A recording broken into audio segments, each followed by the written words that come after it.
21 ka estudyante sa Isaka Elementary School sa Talisay City, Negros Occidental, gindala sa City Health matapos nagsululuka kag nagsakit ang tiyan. Nakatutok Aileen Pedreso. Makitaan ang pagkabalakas ng pila ka ginikanan nga nag-aasikaso sang ila kabataan sa sulod sa Talisay City Health Center sa Talisay City kainas ang aga March 26. 21 ka mga estudyante sang Bubog Elementary School ang gindala sa health center matapos naglain ng pamatsyag samtang ara sa eskwelahan. Pila sa mga ini ang nagsakit ang tiyan, ang iba naman nagapalanuka.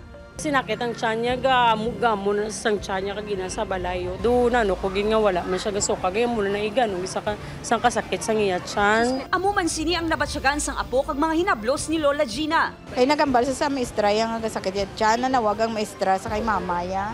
Kaya mo na naging kadtutok. Gin pamangkot ging kaon nila first hour in the morning. Ginaimbestigaran pa sa CHO kung food poisoning ang rason sa paglain sa pamatsyag sa mga estudyante. In plus 2, 21 ka students, no? Experienced abdominal pain, ang 5 sa ila nagsuka. Ginkuhaan na sang sample ang posible nakaon sa mga estudyante kag ipaidalong ini sa nagakaigo nga eksaminasyon. Yara na sa estable nga kondisyon ang mga estudyante kag nakapauli naman matapos gindapatan sang nagakaigo nga pagbulong. Temporaryo nga ginsuspindi ang klase sa mga adlaw bangod sa natabo. Upod Gerwal Banggoy, Aileen Pedreso.